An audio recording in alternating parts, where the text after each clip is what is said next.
Nabi itu ngajari logika. Ada pemuda, dia itu hipersek. Mau masuk Islam tapi tetap boleh bebas. Saya ini ingin Islam tapi jangan larang seks bebas. Wah itu sahabat semuanya melarang ketemu Nabi karena ini ngawur betul, masa pamit Islam kok. Tapi setelah gaduh, Nabi tanya, kenapa gaduh?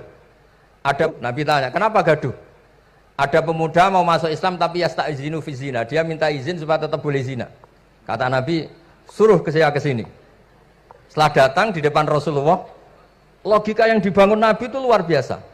Atuhibbuhu li bintik. Kamu suka punya anak putri kemudian jadi demenannya orang laki-laki hidung belang. Ya enggak, saya bunuh orang itu. Andaikan itu ke ibu kamu, saya bunuh orang itu.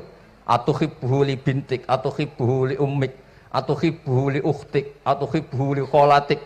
Kamu suka punya anak putri yang jadi demenannya orang? Ya enggak suka ya Rasulullah. Kamu suka kalau punya ibu didemeni orang banyak? Ya enggak suka Nabi. Sampai otaknya itu yastakbihu zina. Sehingga otaknya itu, wah zina itu buruk betul. Akhirnya, ya Rasulullah sudah, saya mau se-Islam tanpa zina-zina. Karena logika yang dibangun Nabi itu luar biasa. Nabi pertama mengingatkan, atuhibbuhu li bintik, atuhibbuhu li ummik, atuhibbuhu li ukhtik, atuhibbuhu li kholatik. Sampai dia ini nggak bisa apa-apa. Sudah Nabi, sudah. Jadi logika ini yang harus kita waris. Lagi-lagi kembali yang bisa waris itu ahlul ilm. Sama itu kan kayak diskusinya Nabi Yahya dan Nabi Isa. Nabi Yahya itu suka berkawan orang-orang soleh. Setiap berkunjung di mana itu nyari yang orang-orang soleh. Ditanya kenapa kamu berkawan orang soleh? Ya berkawan orang soleh itu asik. Tapi kalau Nabi Isa enggak. Kalau ada desa-desa yang masih hitam, masih merah itu dikunjungi kemudian dibina. Ditanya sama Nabi Yahya, lima anda tanzilu ala syirarin nas. Kok kamu kumpul orang-orang yang kayak gitu? Jawabnya beliau, innama ana tabibun udawil mardo. Di mana-mana Nabi itu ya dokter. Di mana-mana dokter nyembuhkan yang sakit. Jadi dulu logika kebalikan itu dibangun. Sehingga dulu ulama khilaf itu ikhtilaful a'immah apa? Rahmah. Masyhur itu. Saya sering cerita dan itu ada di kitab Khilyatul Auliya. Nabi Yahya itu lebih ceria. Nabi Isa itu agak sering cemburut. Atau kebalikannya, pokoknya yang satu tuh mali aro ka'abisan ka'annaka taqnatu mir rahmatillah. Kamu kok sering cemburut, seakan-akan rahmat Allah itu terbatas, wong kok ora iso syukur. Yang satu gojlok, mali aro ka dhahikan ka'annaka ta'manu mim makrillah. Kowe kok guya-guyu, kok is bebas kon neraka wae gitu. Nah sehingga ya itu tadi sudut pandang. Makanya saya sering cerita dulu kalau Said Abdul Al-Haddad itu tanya, "Cung kowe ngaji sapa?" Ngaji si A. Kiaimu tau nangis? Ndak. Ojo ngaji. Kiaimu ati atos, kiai kok ora iso nangis. Tapi kalau Abdul Hasan As-Sadili kebalikan, "Cung kowe ngaji sapa?" Ngaji si A. Kiaimu tau guyu nak ngaji? Mboten nate. Ora usah ngaji wong ora iso syukur.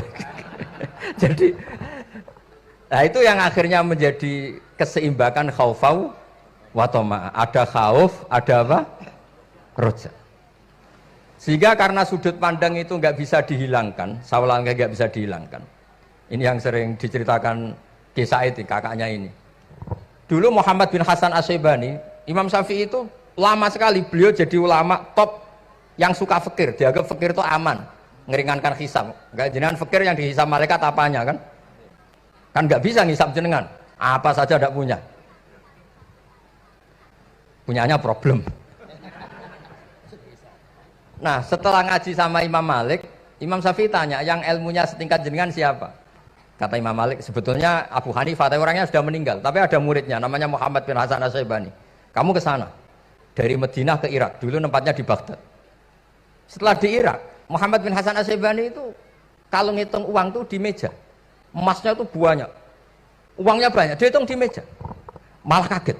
Saya ini gedeng kiai, kedunyan ini ketemu kiai, kedunyan. Ya karena Muhammad bin Hasan As-Syaibani itu wali, kamu tanya, kamu heran ya ada kiai kaya? Iya. Ya sudah, kekayaan ini kasihkan orang fasik, biar dipakai demenan, dipakai mabuk, dipakai ini. Terus, ya jangan, kalau kena orang fasik bahaya, jenengan saja. Semenjak itu Imam Syafi'i mulai rodok seneng duit. Jadi itu ada ceritanya, kok diangen-angen, nah, terus keterusan umatnya kayak gini-gini itu.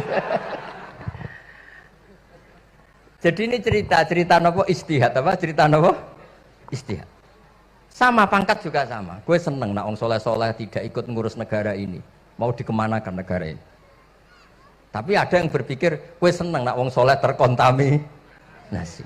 Ya sudah monggo. Sing serapayu jabat, nggih berpikir zuhud. Sing payu ya berpikir politik.